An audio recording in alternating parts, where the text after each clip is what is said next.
일본 대학가에서 이상한 일이 벌어지고 있습니다. 영어와 중국어가 지배하던 외국어 강의실. 그곳에 예상치 못한 언어가 밀려들고 있죠. 한국어입니다. 2024년 일본 명문 리쿄 대학은 한국어 전문 강사를 긴급 증원했습니다. 수강생이 감당이 안 됐기 때문이죠. 규슈에서는 아예 학부 이름에 한국을 넣은 대학이 개교했습니다. 일본 역사상 처음 있는 일이었습니다. 고등학교에서는 제2외국어로 한국어를 선택하는 학생이 급증하고 있고 고교생을 위한 한국어 검정시험까지 새로 만들어졌습니다. 일본의 젊은 세대가 왜 갑자기 한국어에 빠졌을까요? 지금부터 일본 대학가를 뒤흔든 한글의 충격 실화 시작합니다. 저는 도쿄에서 언어 교육 변화를 연구하는 교육학자입니다. 지난 20년간 일본 대학의 외국어 커리큘럼을 추적해왔죠. 일본의 외국어 교육은 오랫동안 두 개의 기둥 위에 서 있었습니다. 영어, 그리고 중국어였습니다. 영어는 말할 것도 없죠. 메이지 시대부터 근대화의 도구였고, 전후에는 미국과의 동맹 관계 속에서 필수 과목이 되었습니다. 모든 대학 입시에서 영어는 빠지지 않았고, 취업 시장에서도 토익 점수는 기본 중의 기본이었습니다. 중국어의 부상도 자연스러웠습니다. 2000년대 이후 중국 경제가 급성장하면서 비즈니스 언어로서 중국어의 가치는 치솟았죠. 대학마다 중국어 강좌가 늘었고 중문과 정원도 확대됐습니다. 저는 이 구도가 쉽게 바뀔 거라고 생각하지 않았습니다. 영어는 글로벌 표준이었고 중국어는 경제적 필수였으니까요. 한국어요. 솔직히 말하면 관심받기였습니다. 일본 학교에서 한국어는 오랫동안 주변부 언어였습니다. 제일 동포 사회나 일부 역사 연구자들의 영역으로 여겨졌죠. 대학에서 한국어 강좌가 있긴 했지만 수강생은 항상 적었습니다. 2002년 한일 월드컵이 열렸을 때 한국어에 대한 관심이 잠깐 올라갔습니다. 겨울연가가 인기를 끌면서 중장년 여성들 사이에서 한국 드라마 붐이 일었죠. 하지만 그건 특정 세대, 특정 계층의 현상이었습니다. 대학 강의실까지 영향을 미치진 못했죠. 학계의 평가는 냉정했습니다. 일시적 유행일 뿐이다. 경제적 실용성이 없다. 젊은 세대의 관심을 끌기엔 한계가 있다. 저 역시 비슷한 생각이었습니다. 언어 선택은 결국 실리의 문제라고 봤거든요. 영어를 하면 글로벌 기업에 취업할 수 있고 중국어를 하면 거대한 중국 시장에 진출할 수 있습니다. 한국어는 어떻습니까? 한국 경제 규모는 중국에 비할 바가 아니었고 일본 기업들의 한국 진출도 제한적이었습니다. 그래서 저는 한국어 교육에 크게 주목하지 않았습니다. 연구 대상으로서의 가치가 낮다고 판단했죠. 돌이켜보면 오만이었습니다. 언어학습의 동기가 오직 경제적 실용성에만 있다고 착각했던 겁니다. 변화의 조짐은 2010년대 중반부터 나타났습니다. 처음에는 무시해도 될 정도의 작은 움직임이었죠. 몇몇 대학에서 한국어 수강 신청이 늘었다는 보고가 들어왔습니다. 저는 통계적 오차라고 생각했습니다. 어떤 해에는 특정 과목 신청이 늘 수도 있으니까요. 그런데 그 숫자가 다음 해에도 늘었습니다. 그 다음 해에도요. 2018년쯤 되자 무시할 수 없는 수준이 되었습니다. 도쿄의 한 사립대학에서 한국어 기초 강좌 수강생이 중국어를 넘어섰다는 소식이 들려왔죠. 처음엔 잘못된 정보라고 생각했습니다. 확인해보니 사실이었습니다. 이상했습니다. 왜 갑자기 한국어일까요? 저는 현장 조사를 시작했습니다. 한국어 수업에 들어가 학생들을 인터뷰했죠. 그들의 대답은 제 예상과 완전히 달랐습니다. 취업 때문이 아니었습니다. 비즈니스 목적도 아니었습니다. K-팝이 좋아서요. 한국 드라마를 자막 없이 보고 싶어서요. 한글이 예뻐 보여서요. 문화적 동기였습니다. 실용성이 아니라 감성이었죠. 저는 당혹스러웠습니다. 언어학습 동기에 대한 제 이론 전체가 흔들리는 순간이었습니다. 그리고 더 놀라운 사실을 발견했습니다. 이 학생들이 가장 먼저 열광하는 것, 그것은 한국어라는 언어 자체가 아니었습니다. 한글이라는 문자였습니다. 수업 첫 시간에 기역, 니은, 디귿을 배우는 학생들의 눈이 반짝였습니다. 히라가나와 가타카나, 그리고 한자로 이루어진 복잡한 일본어 표기 체계에 익숙한 그들에게 한글의 규칙성은 충격이었던 겁니다. 2019년 1월 도쿄도리 모지종합고등학교 3학년 교실에서 이상한 시험이 치러졌습니다. 한국어 2 수업을 듣는 학생 16명이 책상 앞에 앉았죠. 15분간의 듣기 시험, 이어서 30분간의 필기 시험, 총 9페이지 분량의 문제지가 배포됐습니다. 고교생을 위한 한국어 검정 시험 초급이었습니다. 시험이 끝나자 학생들이 입을 모았습니다. 어려웠어요. 하지만 그 표정은 괴로움이 아니었습니다. 성취감이었죠. 저는 그 장면을 지켜보면서 깨달았습니다. 무언가 조용히, 그러나 확실하게 변하고 있다는 것을요. 이 시험이 어떻게 만들어졌는지 추적해봤습니다. 기존에도 한국어 검정 시험은 있었습니다. 토픽이라 불리는 한국어 능력 시험. 일본에서 오래전부터 시행된 한글 능력 검정도 있었죠. 하지만 이 시험들은 초급 학습자에게 문턱이 높았습니다. 문제 자체가 한글로 제공되거나 공공시설에서의 회화처럼 고교생들에게 낯선 상황이 출제됐거든요. 그래서 현장 교사들이 직접 나섰습니다. 2019년 고등학교와 대학교의 한국어 교원들이 고교 초급 한국어 검정개발연구회를 만들었죠. 이름이 길지만 목적은 단순했습니다. 막 한국어를 시작한 고등학생들이 도전할 수 있는 시험을 만들자. 2020년 1월에 첫 모의 시험이 실시됐습니다. 전국 53개 학교에서 1168명의 학생이 응시했죠. 저는 이 숫자에 주목했습니다. 53개 학교라니요. 일본 전역에서 한국어를 가르치는 고등학교가 그렇게 많았던 겁니다. 그것도 제2외국어 선택 과목으로요. 조용히 확산되고 있었던 겁니다.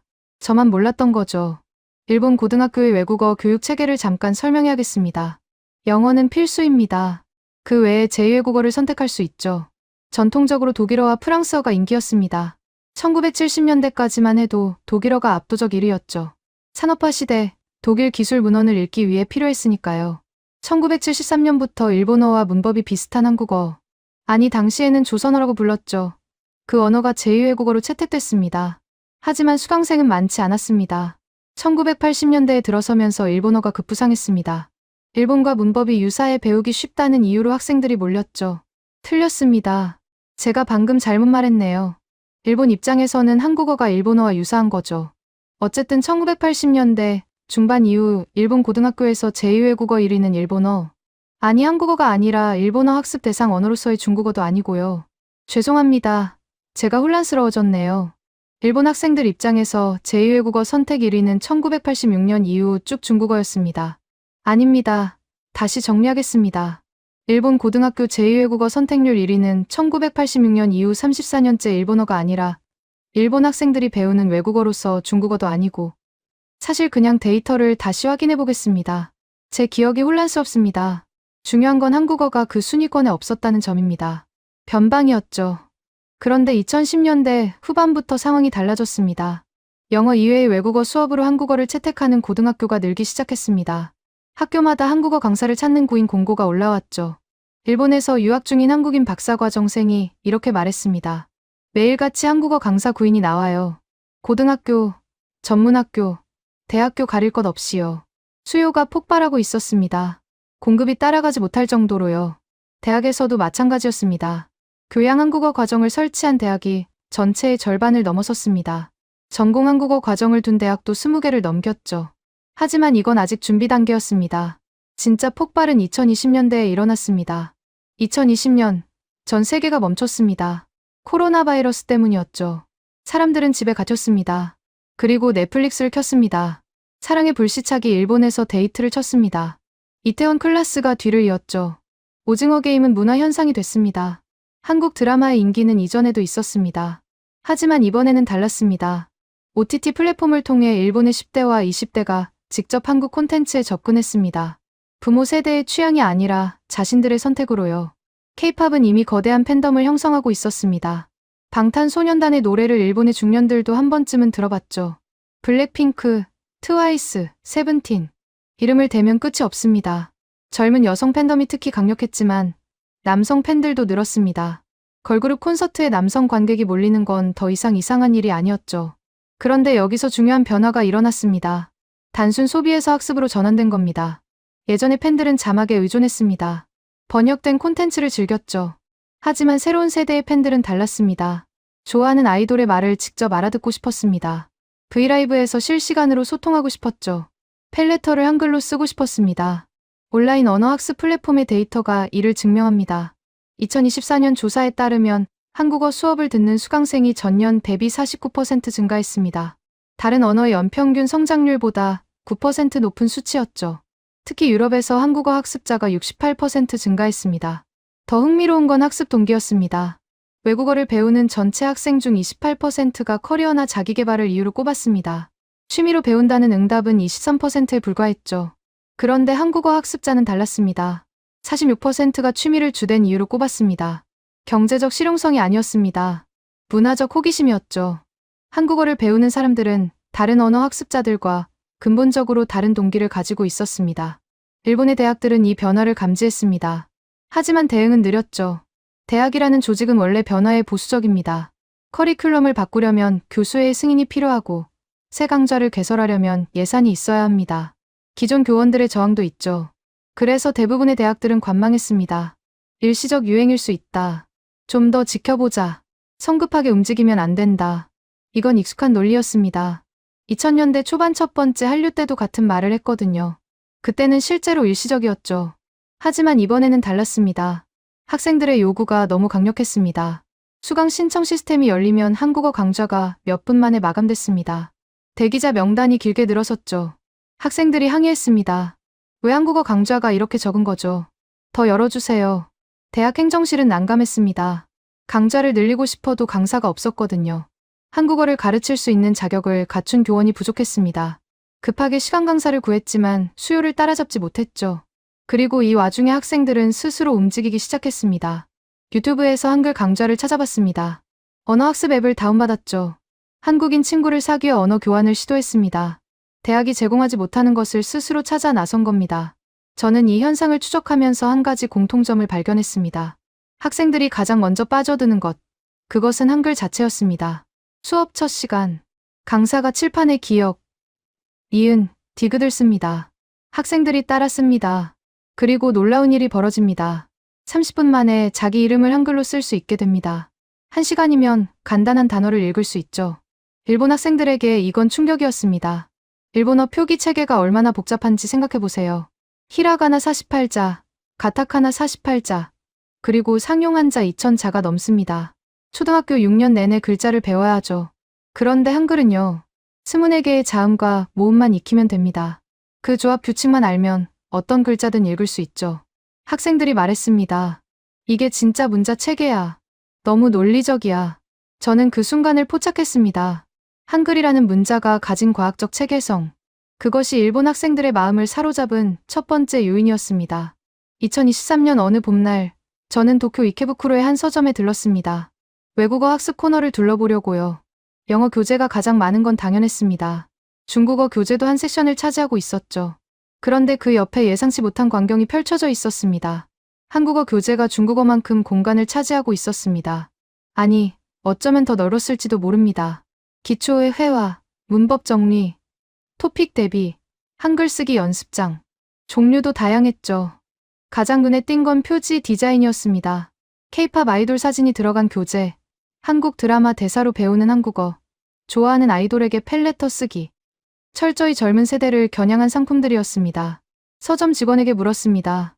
한국어 교재 매출이 어떻습니까? 직원이 고개를 끄덕였습니다. 3년 전부터 급증했어요. 특히 10대와 20대 여성 고객이 많죠. 한글 쓰기 연습장은 입고되면 바로 팔려요. 한글 쓰기 연습장이라니요. 저는 의아했습니다. 성인이 왜 글자 쓰기 연습장을 살까요? 일본에서 히라가나 연습장은 유치원생이나 쓰는 거잖아요. 하지만 한글은 달랐습니다. 성인들이 새로운 문자 체계를 익히는 재미에 빠져 있었던 겁니다. 저는 본격적으로 현장 조사에 나섰습니다. 도쿄, 오사카, 교토, 후쿠오카, 주요 도시의 대학들을 방문했죠. 한국어 수업에 참관하고 학생들을 인터뷰하고 교수진과 면담했습니다. 도쿄의 한 사립대학, 교양한국어 기초 강좌 첫 시간이었습니다. 강의실에 80명 가까운 학생이 앉아 있었죠. 여학생이 압도적으로 많았지만 남학생도 적지 않았습니다. 강사가 칠판에 한글 자모를 썼습니다. 먼저 모음을 배워볼게요. 아, 야, 여, 오, 요, 우, 유, 으, 이. 10개입니다. 강사가 각 모음의 모양을 설명했습니다. 하늘을 본뜬 점, 땅을 본뜬 가로선, 사람을 본뜬 세로선. 이 세 요소의 조합으로 모든 모음이 만들어집니다. 학생들이 고개를 끄덕였습니다. 논리적이었으니까요. 다음은 자음입니다. 기역, 니은, 디귿, 이을, 미음. 강사가 입 모양을 그렸습니다. 미음은 입술 모양을 본뜬 거예요. 입술을 다물고 미 소리를 내보세요. 학생들이 따라했습니다. 미, 정말이었습니다. 미음이라는 글자가 입술 모양과 닮아 있었죠. 시옷은 이빨 모양이에요. 이응은 목구멍 모양이고요. 발음 기관의 형태를 본떠서 글자를 만든 거죠. 학생 한 명이 손을 들었습니다. 그럼 글자 모양만 봐도 어떻게 발음하는지 유추할 수 있는 건가요? 강사가 미소 지었습니다. 정확해요. 그게 한글의 가장 큰 특징이에요. 저는 그 순간 학생들의 표정을 관찰했습니다. 놀라움이었습니다. 일본어에서는 상상할 수 없는 개념이었으니까요. 히라가나 아는 왜 아 소리가 날까요? 아무 이유 없습니다. 그냥 그렇게 정해진 거죠. 가타카나도 마찬가지입니다. 한자는 말할 것도 없고요. 그런데 한글은 달랐습니다. 글자의 형태와 소리 사이에 논리적 연결이 있었습니다. 이건 세계 문자 체계에서도 매우 드문 특징입니다. 언어학자 제프리 샘슨이 한글을 인간, 언어의 구조를 의식적으로 모델링한 유일한 문자 체계라고 평가한 이유가 바로 이겁니다. 수업이 끝난 후 학생 몇 명을 인터뷰했습니다. 왜 한국어를 배우기로 했나요? 20살 여학생이 대답했습니다. 원래 K-팝이 좋아서 시작했어요. 좋아하는 그룹의 노래 가사를 이해하고 싶었거든요. 그런데 한글을 배우기 시작하니까 글자 자체가 재밌어진 거예요. 규칙이 있잖아요. 퍼즐 맞추는 것 같아요. 22살 남학생도 비슷한 말을 했습니다. 저는 한국 드라마 때문에 시작했어요. 자막 없이 보고 싶었거든요. 그런데 한글이 생각보다 체계적이라서 놀랐어요. 한자랑 너무 달라요. 외우는 게 아니라 이해하는 느낌이에요. 외우는 게 아니라 이해하는 느낌. 이 표현이 인상적이었습니다. 일본 학생들이 평생 한자와 씨름해온 경험이 있잖아요. 한자는 암기입니다. 이 글자가 왜 이 소리가 나고 이 뜻을 가지는지 논리적으로 설명할 수 없죠. 그냥 외워야 합니다. 그런데 한글은 논리로 접근할 수 있었습니다. 규칙을 이해하면 처음 보는 글자도 읽을 수 있죠. 학생들에게 이건 신선한 경험이었습니다. 오사카의 한국립대학에서 비슷한 현상을 목격했습니다. 한국어 중급 강좌에 참관했죠. 학생들이 한글 받아쓰기를 하고 있었습니다. 강사가 단어를 불러주면 학생들이 받아 적는 거죠. 사랑. 학생들이 씁니다. 시옷, 아, 이을, 아, 응. 사랑. 행복. 학생들이 씁니다. 히읗, 에, 응. 비읍, 오, 기억. 행복.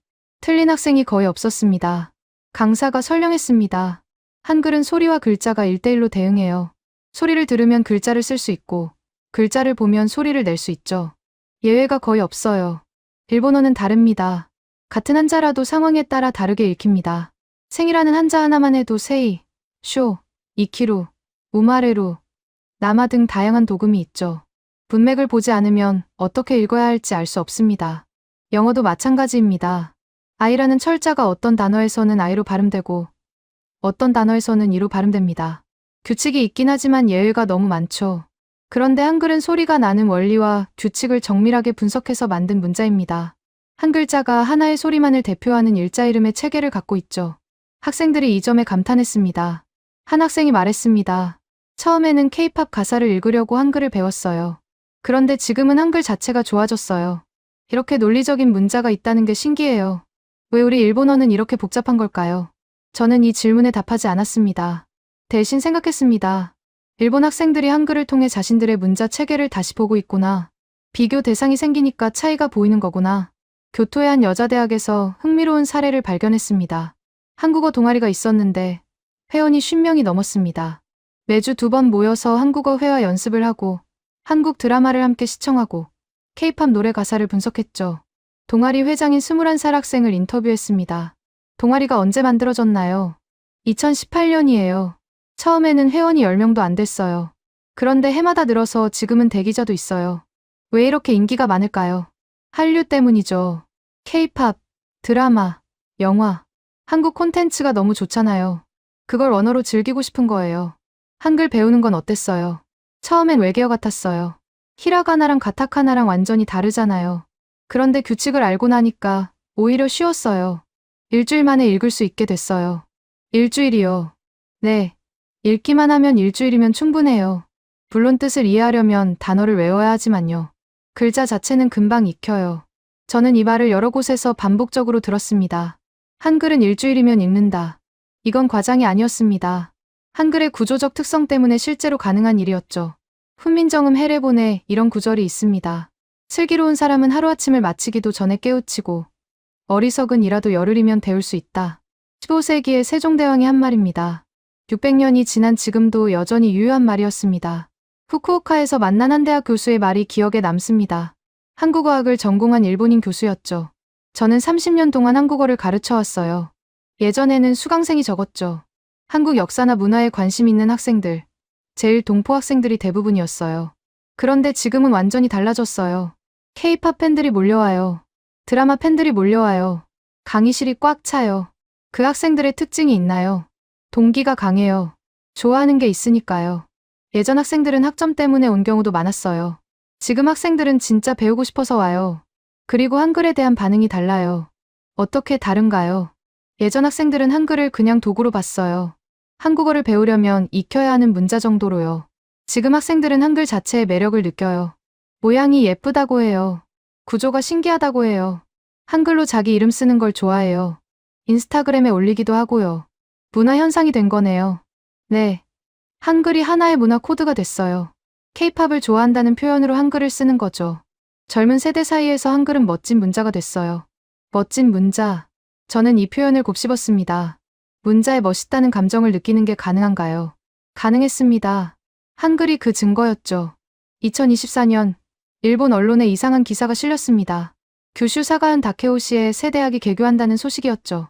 대학 이름은 다케오 아시아 대학. 그런데 기사의 핵심은 대학 이름이 아니었습니다. 학부 이름이었죠. 현대한국학부. 학부 명칭에 한국이라는 단어가 들어간 대학. 일본 역사상 처음 있는 일이었습니다. 학교법인 아사히학원이 2025년 개교를 목표로 설립을 추진한다고 밝혔죠. 현대한국학부에서는 한국의 엔터테인먼트, 언어와 문화 등을 배우게 됩니다. 저는 이 소식을 듣고 멈칫했습니다. 학부 명칭에 특정 국가 이름을 넣는다는 건 큰 결단입니다. 그 나라에 대한 학문적 수요가 장기적으로 지속될 거라는 판단이 있어야 하니까요. 일시적 유행에 대응하는 게 아니라 하나의 학문 분야로 자리 잡을 거라는 확신이 필요합니다. 일본 대학계가 한국을 정식 학문 영역으로 인정하기 시작한 겁니다. 더 이상 주변부가 아니었습니다. 비슷한 시기 도쿄의 명문 리쿄 대학에서도 움직임이 있었습니다. 2024년부터 새로운 커리큘럼을 시작하면서 한국어 전문 강사를 늘리기로 결정했죠. 이유는 단순했습니다. 최근 수년간 한국어 강의 이수자가 계속 증가했기 때문입니다. 대학 관계자가 말했습니다. 수요를 따라가지 못하고 있어요. 한국어 기초 강좌는 신청 시작하자마자 마감됩니다. 중급, 고급 강좌도 마찬가지고요. 학생들 불만이 커요. 더 많은 강좌를 원하거든요. 수요가 공급을 앞서는 상황. 이건 일본 전역에서 벌어지고 있는 현상이었습니다. 저는 시야를 넓혀보기로 했습니다. 일본만의 현상일까요? 아니면 세계적인 흐름일까요? 데이터를 찾아봤습니다. 2024년 한국어 능력 시험, 토픽 응시자가 전 세계적으로 41만 8천 명을 기록했습니다. 역대 최고 수치였죠. 한국어를 공식적으로 검증받으려는 사람이 그만큼 많아졌다는 뜻입니다.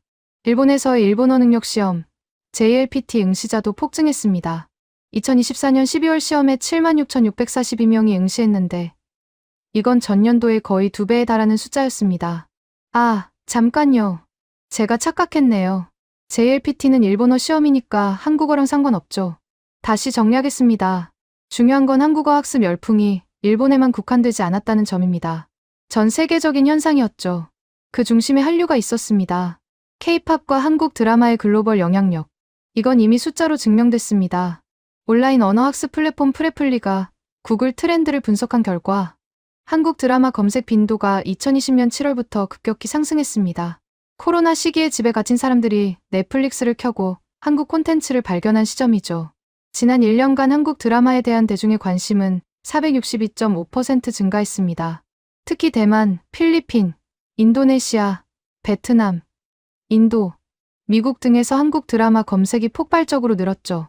그리고 이 관심은 언어학습으로 이어졌습니다. 단순히 콘텐츠를 소비하는 데서 그치지 않고 그 콘텐츠를 원어로 이해하고 싶다는 욕구로 발전한 겁니다. 저는 이 현상의 독특함에 주목했습니다. 보통 언어학습은 실용적 목적에서 시작됩니다. 취업, 유학, 비즈니스. 그런데 한국어 학습자들의 동기는 달랐습니다. 문화적 호기심이었죠. 프레플리 조사에서 한국어 학습자의 46%가 취미를 주된 이유로 꼽았다고 했죠. 이건 다른 언어 학습자들과 확연히 다른 패턴입니다. 영어나 중국어를 배우는 사람들은 대부분 커리어나 자기계발을 목적으로 해요. 한국어 학습자들은 순수하게 좋아서 배웁니다. 이게 왜 중요할까요? 동기의 질이 다르기 때문입니다. 의무감으로 하는 공부와 좋아서 하는 공부. 어느 쪽이 더 지속될까요? 당연히 후자입니다. 한국어 학습 열풍이 일시적 유행이 아닐 수 있다는 근거가 여기 있습니다. 세계 각국에서 한국어를 정규 교육과정에 편입하는 움직임도 가속화됐습니다. 2015년 기준으로 28개국 1224개 학교에서 한국어를 가르치고 있었습니다. 학생 수는 10만 7,199명이었죠. 2011년에 22개국 695개교, 64,611명이었던 것과 비교하면 4년 만에 학교 수 76%, 학생 수 66%가 증가한 겁니다. 일본에서의 증가세는 더 가팔랐습니다. 2011년 294개교 11,331명에서 2015년 542개교 18,363명으로 늘었죠. 학생 수가 62% 증가한 겁니다. 그리고 이 추세는 2020년대에 들어 더욱 가속화됐습니다. 세종학당도 확대됐습니다. 한국 정부가 운영하는 한국어 교육기관이죠. 전 세계 88개국 256개소에서 운영되고 있습니다. 단순히 언어만 가르치는 게 아니라 K컬처를 전파하는 전초기지 역할을 하고 있죠. 그런데 여기서 흥미로운 점이 있습니다. 한국어를 배우는 외국인들이 가장 먼저 매료되는 것. 그것은 한국어라는 언어 자체가 아니라 한글이라는 문자라는 겁니다. 저는 여러 나라의 한국어 학습자들을 인터뷰한 자료를 검토했습니다. 공통된 반응이 있었습니다. 한글이 신기하다. 한글이 논리적이다. 한글이 예쁘다. 한글이 배우기 쉽다. 미국의 한국어 학습자가 말했습니다. 영어 알파벳은 그냥 외워야 해요. A가 왜 A 소리인지 설명할 수 없잖아요. 그런데 한글은 달라요. 글자 모양에 이유가 있어요. 입술 모양을 본뜬 거라든지, 혀의 위치를 나타낸다든지. 처음 알았을 때 충격받았어요. 프랑스의 학습자도 비슷한 말을 했습니다. 프랑스어 철자법은 악몽이에요. 발음과 철자가 안 맞는 경우가 너무 많죠. 한글은 발음 그대로 쓰면 되니까 편해요. 왜 모든 언어가 이렇게 안 만들어졌는지 의문이에요. 이건 언어학적으로 중요한 포인트입니다. 한글은 자질 문자라고 불립니다. 글자의 형태가 소리의 특성을 반영하는 문자죠. 세계 문자 체계에서 이런 특성을 가진 문자는 극히 드뭅니다. 영어의 라틴 알파벳, 아랍 문자, 히브리 문자, 그리스 문자. 이들은 모두 음소 문자이지만 글자 형태와 소리 사이에 논리적 연결이 없습니다. 역사적으로 자연 발생한 문자들이니까요. 수천 년에 걸쳐 변형되면서 원래의 의미를 잃어버렸죠. 한글은 다릅니다. 1443년 세종대왕이 의도적으로 설계한 문자입니다. 발음 기관의 형태를 본떠서 자음을 만들고 천지인의 원리로 모음을 만들었죠. 언어학자 제프리 샘슨의 표현대로 인간 언어의 구조를 의식적으로 모델링한 유일한 문자 체계입니다. 이 독특함이 세계의 주목을 받고 있었습니다. 1997년 유네스코는 훈민정음 헤레본을 세계기록유산으로 등재했습니다. 문자를 만든 후 그 원리와 사용법을 설명한 해설서가 남아있는 경우는 세계사에서 유래를 찾기 어렵습니다. 그래서 헤레본 자체의 기록적 가치가 인정받은 거죠. 유네스코는 1989년부터 세종대왕 문해상을 수여하고 있습니다. 문맹 퇴치에 기여한 개인이나 단체에게 주는 상이죠. 세종대왕의 이름이 붙은 이유는 한글 창제 정신 때문입니다. 백성들이 쉽게 배워서 쓸 수 있는 문자를 만들겠다는 그 정신이 문맹 퇴치 운동의 이상과 일치했거든요. 저는 일본 대학생들에게 이런 배경을 설명하면서 반응을 살폈습니다. 대부분 몰랐습니다. 한글이 세계적으로 그렇게 평가받고 있는 줄 몰랐다고 했죠. 한 학생이 말했습니다. 저는 그냥 K-팝 좋아서 한국어 배우기 시작했어요. 한글이 유네스코에서 인정받은 문자라는 건 수업에서 처음 알았어요. 그거 알고 나니까 더 열심히 배우고 싶어졌어요. 제가 배우고 있는 게 그냥 외국어가 아니라 세계적으로 가치를 인정받은 문자구나 싶어서요. 문화적 자부심. 이건 학습 동기를 강화하는 요소입니다. 자신이 배우고 있는 대상에 가치가 있다는 인식. 그게 학습 지속력을 높여주죠. 일본의 한국어 열풍은 단순히 K-팝 팬덤의 확장이 아니었습니다. 더 깊은 층위에서 한글이라는 문자 체계에 대한 경외감이 작동하고 있었습니다. 일본 학생들은 자신들이 평생 써온 복잡한 문자 체계와 비교하면서 한글의 합리성에 감탄하고 있었죠. 그리고 이 감탄은 곧 충격으로 바뀌게 됩니다. 왜 우리는 이런 문자를 몰랐을까? 왜 아무도 가르쳐주지 않았을까? 바로 옆 나라에 이렇게 과학적인 문자가 있었는데. 2024년 가을, 저는 도쿄의 한 대학에서 특별 강연을 했습니다. 주제는 동아시아 문자 체계의 비교였죠. 강의실에 약 120명의 학생이 모였습니다. 대부분 한국어 수업을 듣고 있거나 한국 문화에 관심 있는 학생들이었죠. 저는 슬라이드를 띄웠습니다. 첫 번째 화면에 한자 하나를 보여줬습니다. 용이라는 글자였죠. 획수가 16획입니다. 저는 학생들에게 물었습니다. 이 글자를 처음 보는 외국인이 어떻게 읽는지 알 수 있을까요? 학생들이 고개를 저었습니다. 불가능하죠. 외워야 합니다. 두 번째 화면. 히라가나 50음도를 보여줬습니다. 아이유에오, 카키쿠케코. 저는 물었습니다. 아라는 글자가 왜 아 소리가 나는지 설명할 수 있나요? 학생들이 다시 고개를 저었습니다. 그냥 정해진 거죠. 이유는 없어요. 세 번째 화면. 한글 자모표를 띄웠습니다. 기역, 니은, 디귿, 이을, 미음. 저는 물었습니다. 미음이라는 글자가 왜 미음 소리가 나는지 설명할 수 있나요? 학생들이 서로 쳐다봤습니다. 한국어 수업을 들은 학생 몇 명이 손을 들었죠. 입술 모양을 본떴기 때문이에요. 저는 고개를 끄덕이고 다음 슬라이드로 넘겼습니다. 화면에 입술을 담은 정면 사진이 떴습니다. 그 옆에 미음 글자를 배치했죠. 학생들 사이에서 탄성이 터졌습니다. 진짜네요. 입술 모양이랑 똑같아요. 저는 계속했습니다.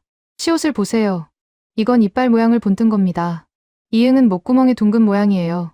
기역은 혀뿌리가 목구멍을 막는 모양. 이은은 혀끝이 위신몸에 닿는 모양입니다. 슬라이드마다 발음 기관의 단면도와 해당 한글 자음을 나란히 배치했습니다. 학생들의 눈이 점점 커졌죠. 누군가 중얼거렸습니다. 말도 안 돼요. 이렇게까지 설계된 문자가 있다고요. 저는 모음으로 넘어갔습니다. 한글의 기본 모음은 세 가지 요소로 이루어집니다. 하늘을 상징하는 점, 땅을 상징하는 가로선, 사람을 상징하는 세로선. 이 세 요소의 조합으로 모든 모음이 만들어지죠. 아는 사람을 뜻하는 세로선 옆에 하늘을 뜻하는 점이 오른쪽에 붙은 형태입니다. 어는 점이 왼쪽에 붙죠. 오는 땅을 뜻하는 가로선 위에 점이 있고 우는 가로선 아래에 점이 있습니다. 학생 한 명이 손을 들었습니다. 그러면 점의 위치에 따라 발음이 달라지는 규칙이 있는 건가요? 정확합니다. 양성 모음과 음성 모음이라는 개념이 있어요. 점이 오른쪽이나 위에 있으면 양성, 왼쪽이나 아래에 있으면 음성이죠. 이건 음양 철학에 기반한 분류입니다. 강의실이 술렁였습니다. 문자에 철학이 담겨 있다고요. 저는 고개를 끄덕였습니다. 한글은 단순한 표기 수단이 아닙니다.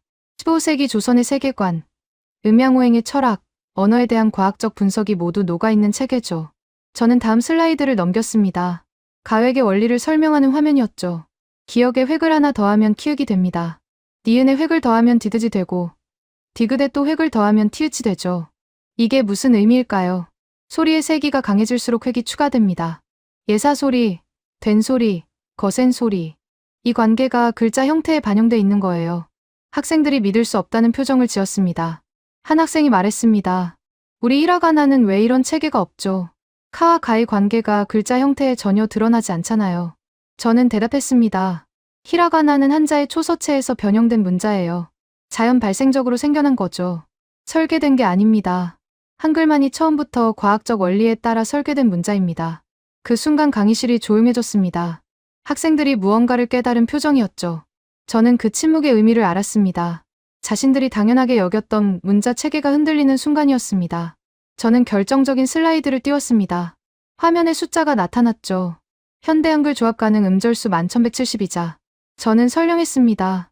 한글은 초성 19자, 중성 21자, 종성 27자를 조합해서 음절을 만듭니다. 이론적으로 가능한 조합의 수가 11,172개예요. 하지만 실제로 쓰이는 건 그 일부죠. 한 학생이 물었습니다. 히라가나는 몇 개죠? 46자입니다. 타금과 반타금을 포함해도 71개 정도죠. 가타카나도 마찬가지고요. 그럼 한자는요? 일본에서 상용 한자로 지정된 건 2136자입니다. 하지만 실제로 존재하는 한자는 5만 자가 넘어요. 그걸 다 외워야 하죠. 학생들 사이에서 웅성거림이 일었습니다. 누군가 말했습니다. 한글은 24개 자모만 알면 10,000개 넘는 글자를 만들 수 있다는 거잖아요. 우리는 2,000개 넘는 한자를 일일이 외워야 하는데. 저는 고개를 끄덕였습니다. 그게 조합형 문자의 힘입니다. 최소한의 요소로 최대한의 표현을 가능하게 하죠. 이건 현대 정보 이론의 관점에서도 매우 효율적인 설계예요. 강연이 끝난 후 학생들이 몰려왔습니다. 질문 세례가 쏟아졌죠. 왜 한글이 이렇게 과학적으로 만들어진 건가요? 세종대왕은 어떻게 이런 생각을 했죠? 다른 나라에는 왜 이런 문자가 없나요? 일본은 왜 한글 같은 문자를 안 만들었나요? 마지막 질문이 가장 날카로웠습니다. 저는 신중하게 대답했습니다. 일본에도 가나 문자가 있죠. 히라가나와 가타카나요. 하지만 이건 한자에서 파생된 문자예요. 독자적으로 설계된 게 아니라 기존 문자를 간략화한 거죠. 한글은 완전히 새로 만들어진 문자입니다. 기존의 어떤 문자도 참고하지 않았어요. 세종대왕과 집현전 학자들이 언어의 본질을 연구하고 발음 기관을 분석하고 철학적 원리를 적용해서 처음부터 끝까지 설계한 거죠. 세계 문자 역사에서 이런 사례는 한글이 유일합니다. 한 학생이 조용히 말했습니다. 부럽네요. 저는 그 말을 듣고 잠시 멈췄습니다. 부럽다. 일본 학생이 한국의 문자를 보고 부럽다고 말한 겁니다. 이건 단순한 감탄이 아니었습니다. 자신들의 문자 체계에 대한 회의가 담긴 말이었죠. 강연 후 저는 학생 몇 명과 커피를 마시며 이야기를 나눴습니다. 23살 대학원생이 말했습니다. 저는 어릴 때부터 한자 공부가 싫었어요. 왜 이렇게 많은 글자를 외워야 하는지 이해가 안 됐거든요. 같은 글자인데 읽는 방법이 여러 개인 것도 짜증났고요. 그런데 그게 당연한 줄 알았어요. 문자란 원래 그런 거라고 생각했죠. 한글을 알고 나서 생각이 바뀌었어요. 문자가 이렇게 논리적일 수 있구나. 배우기 쉬울 수 있구나. 우리가 당연하다고 여긴 게 사실은 비효율적인 거였구나. 21살 학부생도 비슷한 말을 했습니다. 일본어를 외국인에게 가르친다고 생각해보세요. 히라가나 46자, 가타카나 46자, 한자 2000자. 이걸 다 가르쳐야 해요. 외국인 입장에서 얼마나 막막하겠어요. 한글은 달라요. 24자만 가르치면 돼요. 조합 규칙 설명하고 나면 기본적인 읽기는 금방 가능해지죠. 저도 한글 배우는데 일주일밖에 안 걸렸어요. 일본어 익히는데 몇 년 걸린 거랑 비교하면 충격이죠. 저는 이 대화에서 중요한 지점을 포착했습니다. 일본 학생들이 한글을 통해 자국 문자의 한계를 인식하기 시작한 겁니다. 비교 대상이 생기니까 문제가 보인 거죠. 물론 모든 학생이 이런 반응을 보인 건 아닙니다. 어떤 학생들은 한자의 문화적 깊이를 강조했고 히라가나의 곡선미를 언급하기도 했죠. 하지만 한글의 과학성에 대해서는 이견이 없었습니다. 논리적이고 체계적이라는 평가는 일치했죠. 그리고 이 인식은 한국어 학습에 대한 태도를 바꿨습니다.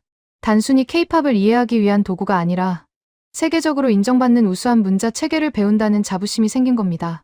한 학생이 이렇게 표현했습니다. 저는 처음에 좋아하는 아이돌 때문에 한국어를 시작했어요. 그런데 지금은 한글 자체가 좋아요. 이 문자를 읽고 쓸 수 있다는 게 자랑스러워요. 친구들에게도 보여줘요. 이거 봐. 내 이름 한글로 이렇게 써. 다들 신기해하죠. 한글이 하나의 문화 자본이 된 겁니다. K-팝 팬덤의 정체성을 표현하는 수단이면서 동시에 지적 성취의 상징이 된 거죠. 저는 이 현상을 지켜보면서 생각했습니다. 한글이 일본에서 단순한 외국 문자가 아니라 하나의 가치로 인식되기 시작했구나. 이건 단순한 언어 학습품이 아니라 문화적 패러다임의 변화일 수 있겠구나. 2024년 겨울, 저는 오사카의 한 고등학교에서 이상한 소식을 들었습니다. 영어 교사가 한국어를 배우기 시작했다는 거였죠. 학생들이 하도 한국어를 배우고 싶어 해서 교사가 먼저 공부해서 방과 후 수업을 열겠다고 결심한 겁니다. 이건 개인적 일화가 아니었습니다. 일본 전역에서 비슷한 현상이 벌어지고 있었죠. 한국어 교육 수요가 폭발하는데 전문 교사가 부족하니까 다른 과목 교사들이 자발적으로 한국어를 배워서 가르치기 시작한 겁니다. 일본 교육계에 일종의 패닉이 온 거였습니다. 도쿄도 교육위원회 관계자를 만났습니다. 비공식 인터뷰였죠. 그 사람이 한숨을 쉬며 말했습니다. 솔직히 예상 못했어요. 한국어 수요가 이렇게 급증할 줄은요. 3년 전만 해도 한국어 수업 있는 고등학교가 많지 않았거든요. 지금은 학생들이 학교에 요청해요. 한국어 수업 열어달라고요. 학부모들도 지지하고요. 교사 확보가 문제겠네요. 그게 제일 큰 문제예요. 한국어 교원 자격증 가진 교사가 절대적으로 부족해요. 급하게 시간 강사를 구하는데 수요를 못 따라가요. 한국에서 온 유학생들한테 아르바이트로 가르쳐달라고 부탁하는 학교도 있어요.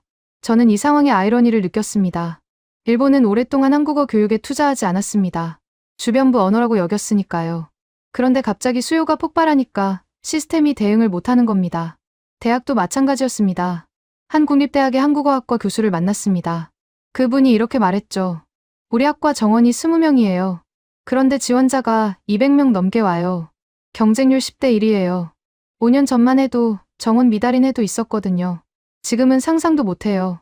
다른 학과에서 한국어 교양 강좌 신청도 폭발했어요.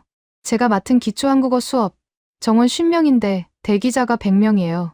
강좌를 더 열고 싶어도 강의실이랑 강사가 없어요. 저는 물었습니다. 학생들이 왜 이렇게 한국어에 관심을 가질까요? 교수가 웃으며 대답했습니다. K-팝이랑 드라마죠 뭐. 그런데 요즘 학생들 이야기 들어보면 그것만은 아닌 것 같아요. 어떤 점이요? 한글 자체의 매력을 느끼는 것 같아요. 수업 첫 시간에 한글 구조 설명하면 눈이 반짝반짝해져요. 이렇게 논리적인 문자가 있다니 충격받았다고 하더라고요. 어떤 학생은 한글을 배우고 나서 일본어가 싫어졌대요. 왜 이렇게 복잡하냐고요. 저는 이 말에 주목했습니다. 한글을 배운 학생이 자국 문자에 불만을 느끼기 시작했다. 이건 단순한 언어학습 이상의 현상이었습니다. 문화적 자기 인식의 변화였죠. 비슷한 이야기를 여러 곳에서 들었습니다. 나고야의 한 사립대학 학생이 이렇게 말했죠. 초등학교 때 한자 외우는 게 너무 힘들었어요.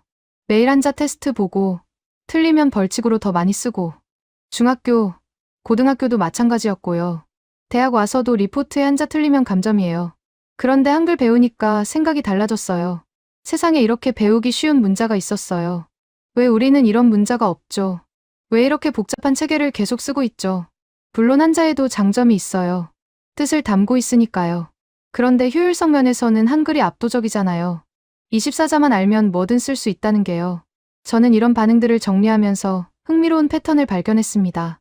한글을 배운 일본 학생들이 공통적으로 겪는 심리적 단계가 있었습니다. 첫 번째, 호기심. K-팝이나 드라마 때문에 한국어에 관심을 갖습니다. 두 번째, 놀라움. 한글의 과학적 구조를 알고 충격받습니다. 세 번째, 비교. 자국 문자와 비교하면서 차이를 인식합니다. 네 번째, 회의. 왜 우리 문자는 이렇지 않을까 의문을 품습니다. 다섯 번째, 재평가. 자신이 당연하게 여겼던 것들을 다시 생각합니다. 이 5단계를 거치면서 학생들의 세계관이 조금씩 바뀌고 있었습니다. 한글이라는 창을 통해 자기 문화를 새로운 눈으로 보게 된 거죠. 일본 언론도 이 현상을 주목하기 시작했습니다. 2024년 아사히 신문에 흥미로운 기사가 실렸죠. 전 세계적으로 한국어를 배우는 사람이 급증하고 있으며 K-팝과 한국 드라마가 주요 동기라는 내용이었습니다. 기사에서 온라인 언어학습 플랫폼 프레플리의 조사 결과를 인용했죠. 한국어 수업 수강생이 49% 증가했고 특히 유럽에서 68% 증가했다는 내용이요. 한국 문화에 대한 관심이 언어학습으로 이어지고 있다는 분석이었습니다. 이 기사가 나간 후 반응이 뜨거웠습니다. 온라인에서는 다양한 의견이 오갔죠. 한국어 배우고 싶은데 강좌가 없어요. 한글 진짜 배우기 쉬워요. 일주일 만에 읽을 수 있게 됐어요. 우리 학교도 한국어 수업 열어줬으면 좋겠어요. 하지만 부정적인 반응도 있었습니다. 또 한류 마케팅인가요? 일본어가 더 우수한 거 아닌가요? 한국어 배워서 뭐 하려고요? 저는 이런 반응들을 관찰하면서 일본 사회의 복잡한 감정을 읽었습니다. 한류에 대한 열광과 거부감이 공존하고 있었죠. 특히 젊은 세대와 기성세대 사이의 온도 차이가 컸습니다. 젊은 세대는 한국 문화를 자연스럽게 받아들였습니다. 그들에게 K-팝과 한국 드라마는 그냥 좋은 콘텐츠였죠. 국적보다 품질이 중요했습니다. 한글을 배우는 것도 마찬가지였어요. 좋아하는 아이돌의 말을 이해하고 싶다는 단순한 동기에서 시작했죠. 기성세대 중 일부는 불편함을 느꼈습니다. 왜 하필 한국이냐? 일본 문화가 더 우수하지 않냐? 이런 반응이었죠. 하지만 이런 목소리는 점점 작아지고 있었습니다. 젊은 세대의 열정을 막을 수 없었으니까요. 대학가에서 더 극적인 변화가 일어났습니다. 한국어 관련 동아리가 폭발적으로 늘어났죠. K-팝 댄스 동아리, 한국 드라마 감상 동아리, 한국어 회화 동아리, 캠퍼스 곳곳에서 한국어가 들렸습니다. 도쿄의 한명문 사립대학에서는 학생회가 주최하는 한글 캘리그래피 대회가 열렸습니다. 참가자가 300명을 넘었죠. 학생들이 한글로 자기 이름, 좋아하는 노래 가사, 짧은 문장을 예쁘게 써서 출품했습니다. 심사위원 중 한 명이었던 한국어학과 교수가 이렇게 말했습니다. 5년 전만 해도 상상도 못했을 광경이에요. 일본 학생들이 한글 글씨를 예쁘게 쓰려고 연습하다니요. 한글이 하나의 예술 표현 수단이 된 거예요. 저는 대회장을 둘러보면서 학생들의 작품을 살펴봤습니다. 사랑해요. 감사합니다. 행복하세요. 한글로 쓴 따뜻한 문장들이 전시되어 있었죠. 어떤 작품은 K-팝 노래 가사를 한글 캘리그래피로 표현한 것이었습니다. 한 참가자에게 물었습니다. 왜 한글 캘리그래피에 관심을 갖게 됐나요? 20살 여학생이 대답했습니다. 히라가나 캘리그래피는 해본 적 있어요. 그런데 한글은 느낌이 달라요. 직선이랑 곡선이 조화롭잖아요. 기하학적인데 부드러워요. 쓰는 재미가 있어요. 그리고 한글로 뭔가 쓰면 특별한 느낌이 들어요. 일본어로 사랑해 쓰는 거랑 한글로 사랑해요 쓰는 거랑 느낌이 달라요. 한글이 더 예쁘게 느껴져요. 문자의 미학. 이건 제가 예상하지 못한 영역이었습니다.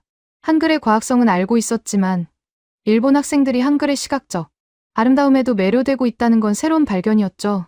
저는 이 현상을 더 깊이 파고들었습니다. 왜 일본 학생들은 한글을 예쁘다고 느낄까요? 디자인 전공 교수에게 자문을 구했습니다. 그분이 흥미로운 분석을 해줬죠.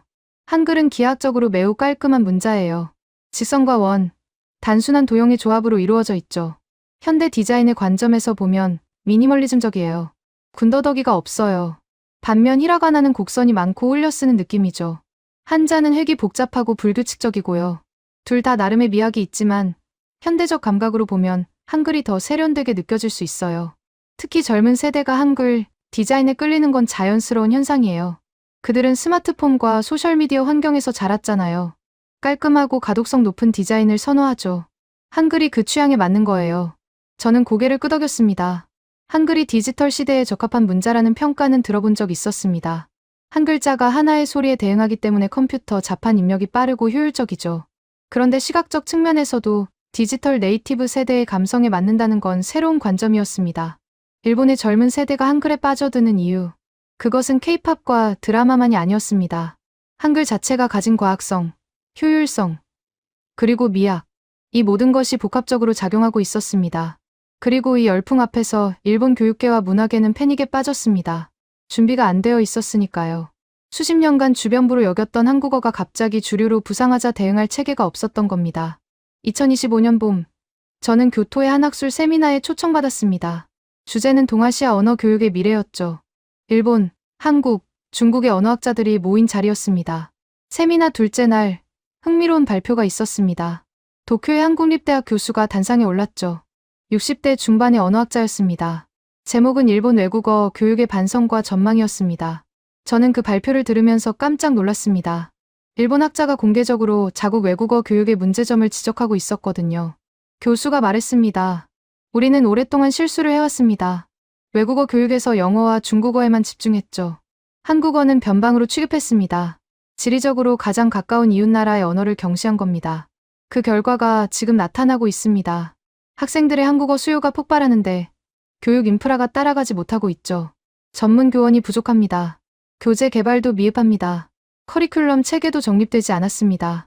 이건 정책 실패입니다. 우리가 언어의 가치를 경제적 실용성으로만 판단했기 때문입니다. 한국 경제 규모가 중국보다 작으니까 한국어는 덜 중요하다고 생각한 거죠. 문화적 가치, 학술적 가치를 간과했습니다. 청중석이 술렁였습니다. 일본 학자가 이렇게 직접적으로 자기 비판을 하는 건 드문 일이니까요. 교수가 계속했습니다. 특히 한글에 대한 우리의 무지가 부끄럽습니다. 세계 언어학계에서 한글은 오래전부터 독특하고 과학적인 문자 체계로 인정받아왔습니다. 유네스코가 훈민정음 해례본을 세계기록유산으로 등재한 것도 그런 이유죠. 그런데 우리 교육 현장에서는 한글의 가치를 제대로 가르치지 않았습니다. 바로 옆 나라에 세계적으로 인정받는 문자가 있는데 우리 학생들은 그것을 몰랐습니다. 케이팝을 통해 처음 알게 된 거죠. 이건 교육의 실패입니다. 저는 이 발표를 들으면서 감회가 복잡했습니다. 일본 학계의 변화를 체감했거든요. 5년 전만 해도 이런 발언은 상상하기 어려웠습니다. 한국어나 한글의 가치를 공개적으로 인정하는 건 일종의 금기였죠. 민족주의적 반발을 살 수 있었으니까요. 그런데 이제는 달라졌습니다. 현실이 너무 명확해졌으니까요. 학생들이 한글에 열광하고 있고 그 열풍을 막을 수 없다는 걸 모두가 알게 됐습니다. 부정하기보다 인정하고 대응해야 한다는 공감대가 형성된 거죠. 세미나 휴식 시간에 그 교수와 대화를 나눴습니다. 저는 물었습니다. 선생님 발표가 상당히 솔직했는데요. 반발은 없으셨나요? 교수가 쓴웃음을 지었습니다. 물론 있었죠. 일부 동료들은 왜 한국 문자를 그렇게 치켜 세우느냐고 불편해했어요. 하지만 저는 사실을 말한 것뿐입니다. 한글이 과학적으로 설계된 문자라는 건 언어학적 사실이에요. 그걸 인정하는 게 왜 문제가 됩니까? 저는 고개를 끄덕였습니다. 교수가 덧붙였습니다. 솔직히 저도 젊었을 때는 한글에 관심이 없었어요. 한국어학을 전공하긴 했지만 한글 자체보다는 한국어 문법이나 역사에 더 집중했죠. 그런데 최근 학생들을 보면서 생각이 바뀌었어요. 어떻게요? 학생들이 한글을 배우면서 눈이 빛나는 걸 봤어요. 규칙을 이해하고 조합을 익히고 처음 보는 단어를 읽어내는 순간의 성취감. 그게 대단하더라고요. 저도 다시 한글을 들여다보게 됐어요. 그러니까 새삼 대단한 문자라는 걸 깨달았죠. 교수가 잠시 말을 멈췄다가 조용히 덧붙였습니다. 세종대왕이 600년 전에 이런 문자를 만들었다는 게 경이로워요. 그 시대의 발음 기관을 분석하고 소리의 체계를 파악하고 그걸 기하학적 형태로 표현했다니요. 현대 언어학의 관점에서 봐도 놀라운 성취예요. 우리 일본에는 그런 전통이 없거든요. 저는 이 대화에서 중요한 변화를 감지했습니다. 존중이었습니다. 일본 학자가 한글과 세종대왕의 업적을 진심으로 존중하고 있었습니다. 형식적인 찬사가 아니라 학문적 경외감이었죠. 세미나가 끝난 후 저는 도쿄로 돌아왔습니다. 그리고 후속 조사를 시작했죠. 일본 학계와 교육계에서 한글에 대한 인식이 어떻게 변하고 있는지 추적하고 싶었습니다. 몇 주 후 흥미로운 소식을 들었습니다. 일본의 한 교육 출판사가 한글 학습서 시리즈를 대폭 확대하기로 결정했다는 거였죠. 기존에는 여행 회화 수준의 간단한 책만 냈는데 이제 본격적인 한글 입문서, 한국어 문법서, 토픽 데뷔서까지 라인업을 갖추기로 한 겁니다. 출판사 관계자가 말했습니다. 수요가 폭발하고 있어요. 서점에서 한국어 교재 매출이 3년 연속 성장 중이에요. 특히 한글 쓰기 연습장이 잘 팔려요. 성인들이 사가요. 문자 자체를 배우는 재미에 빠진 거죠. 저는 물었습니다. 왜 한글 연습장이 인기일까요? 관계자가 대답했습니다. 한글이 예쁘기도 하고 배우기 쉽기도 하고 무엇보다 성취감이 빨라요. 히라가나나 한자는 어릴 때 이미 다 배웠잖아요. 새로운 문자를 익히는 경험 자체가 재미있는 거예요. 그리고 K-팝 팬들은 한글로 팬레터 쓰고 싶어 하죠. 그 수요가 커요. 한글 팬레터. 저는 이 현상을 더 파고들었습니다. 일본의 K-팝 팬들 사이에서 한글로 팬레터를 쓰는 게 하나의 문화가 되어 있었습니다. 좋아하는 아이돌에게 일본어로 편지를 써도 되지만 한글로 쓰면 더 특별하다는 거죠. 진심이 전해지는 느낌이라고 했습니다. 20살 팬을 인터뷰했습니다. 그녀가 말했죠. 저는 1년째 한국어 배우고 있어요. 아직 회화는 잘 못하지만 한글은 다 읽고 쓸 수 있어요. 좋아하는 아이돌 생일 때 한글로 편지 썼거든요. 서툴지만 진심 담아서요. 나중에 그 아이돌이 팬레터 읽는 영상에서 제 편지가 나왔어요. 한글로 쓴 거라서 눈에 띄었던 것 같아요. 너무 행복했어요. 한글이 팬과 아이돌 사이를 연결하는 매개체가 된 겁니다. 단순한 문자가 아니라 감정을 전달하는 수단이 된 거죠. 저는 이 현상의 의미를 곱씹었습니다. 한글이 일본 젊은이들의 일상에 스며들고 있었습니다. 더 이상 외국 문자가 아니라 그들의 감성을 표현하는 도구가 되어가고 있었죠. 교육 현장에서도 변화가 감지됐습니다. 고등학교 한국어 수업에서 한글 서예를 가르치는 곳이 생겼습니다. 대학에서는 한글 타이포그래피 강좌가 개설됐죠. 한글을 단순히 의사소통 도구가 아니라 예술적 표현의 영역으로 확장하는 시도였습니다. 도쿄의 한 디자인 대학에서 한글 타이포그래피 특강이 열렸습니다. 한국에서 온 디자이너가 강사였죠. 저는 그 강의를 참관했습니다. 강사가 화면에 다양한 한글 폰트를 보여줬습니다. 기하학적인 고딕체, 부드러운 손글씨체, 전통적인 궁체, 실험적인 현대 폰트. 학생들이 집중해서 봤습니다. 강사가 말했습니다. 한글은 디자이너에게 매력적인 문자예요. 자음과 모음이 분리되어 있고 조합 규칙이 명확하죠. 그래서 변형하기가 쉬워요. 기본 구조를 유지하면서 다양한 스타일을 만들어낼 수 있거든요. 로마 알파벳도 그렇지 않나요? 학생이 질문했습니다. 강사가 대답했습니다. 로마 알파벳도 변형이 가능하죠. 하지만 한글만큼 체계적이지는 않아요. 한글은 초성, 중성, 종성이 정해진 위치에 배치되잖아요. 그 구조가 있기 때문에 아무리 변형해도 가독성이 유지돼요. 디자인의 자유도와 기능성을 동시에 확보할 수 있는 거죠. 학생들이 고개를 끄덕였습니다. 한 학생이 말했습니다. 일본어 폰트 디자인은 한자 때문에 정말 힘들어요. 수천 개의 글자를 일일이 다 그려야 하니까요. 한글은 24개 자모만 디자인하면 조합으로 모든 글자가 만들어지잖아요. 효율적이네요. 강사가 웃으며 말했습니다. 맞아요. 그래서 한글 폰트 개발이 상대적으로 빠르죠. 젊은 디자이너들이 다양한 실험을 할 수 있어요. 일본 디자이너들도 한글 타이포그래피에 관심을 가지면 좋겠어요. 새로운 영감을 얻을 수 있을 거예요.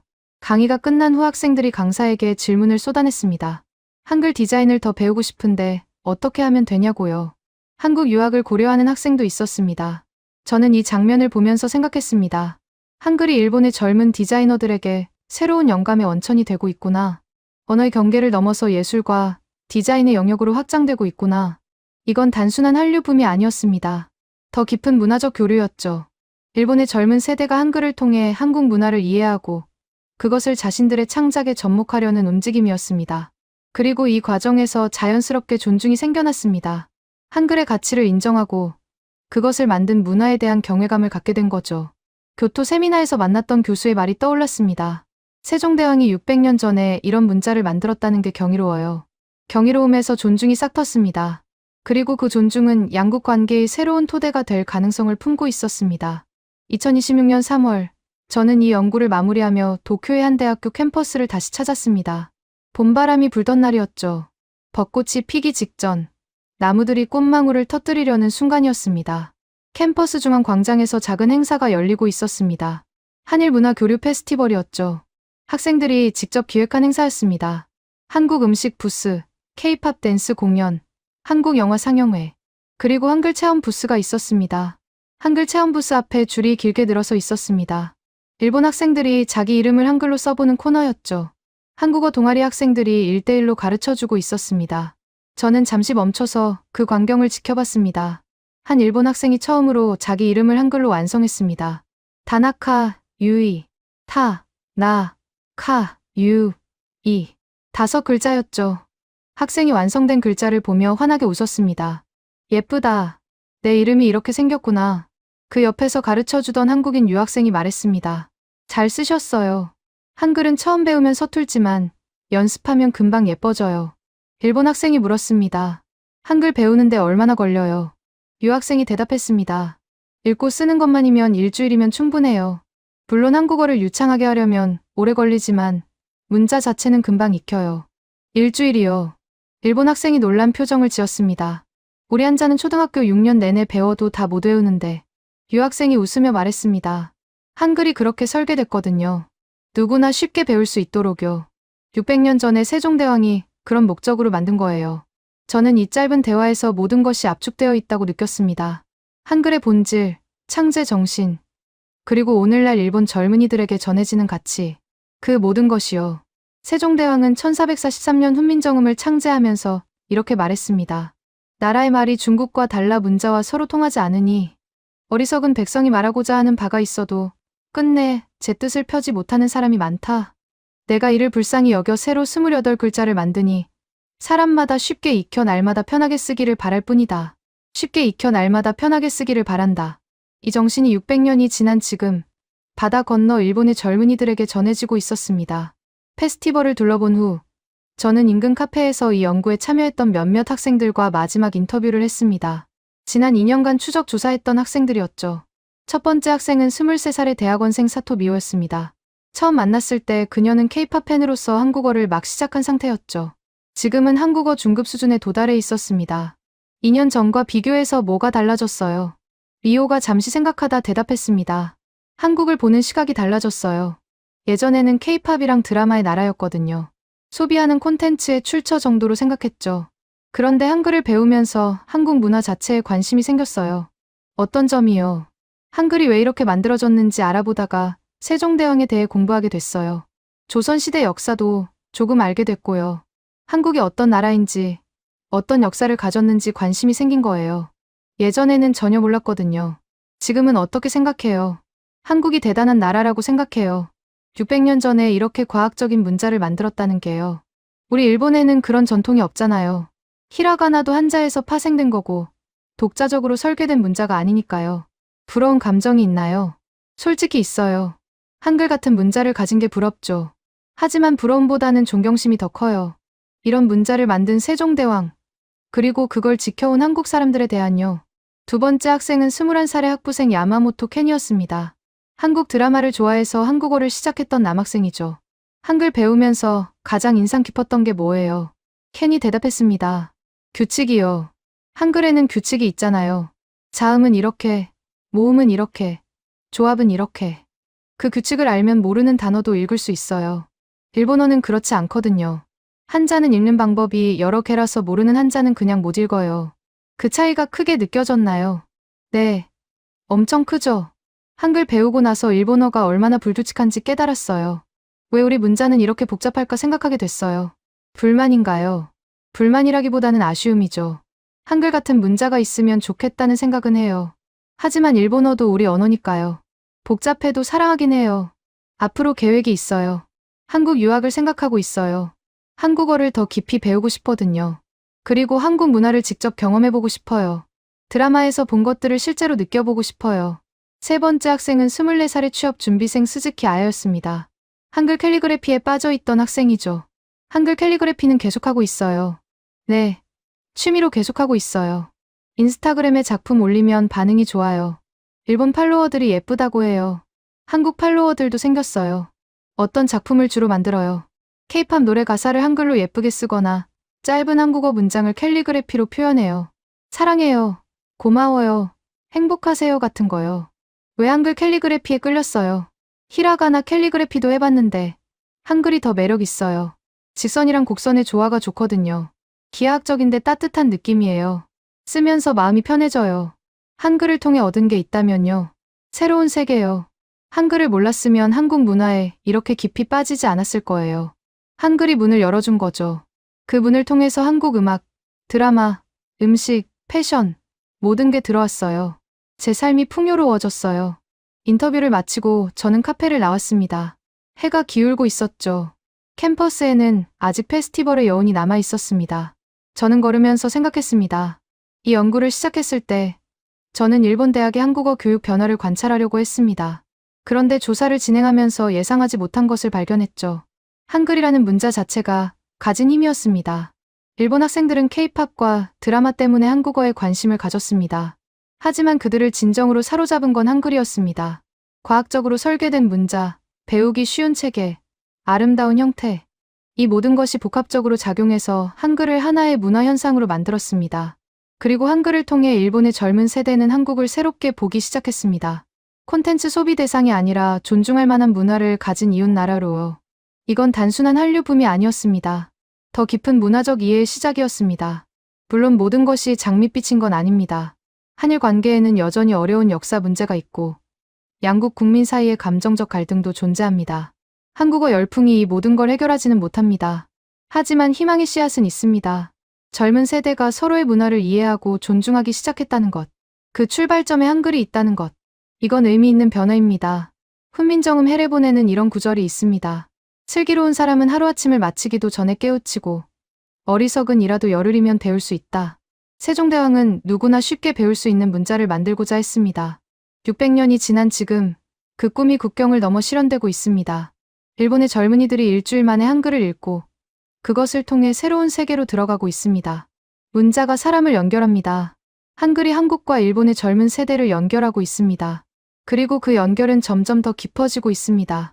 저는 교육 연구자로서 많은 변화를 목격해왔습니다. 하지만 이번만큼 감동적인 변화는 드물었습니다. 한글이라는 문자가 바다를 건너 이웃나라의 젊은이들의 마음을 사로잡는 모습. 그것을 통해 양국 간의 새로운 이해가 싹트는 모습. 이건 연구 대상 이상의 것이었습니다. 희망이었습니다. 앞으로 어떻게 될지는 아무도 모릅니다. 하지만 지금 이 순간 일본의 많은 젊은이들이 한글을 배우고 있습니다. 그들의 눈이 반짝이고 있습니다. 그 반짝임이 어디로 향할지 저는 계속 지켜볼 겁니다. 한글이 여는 새로운 시대. 그 시대의 첫 페이지가 지금 쓰이고 있습니다.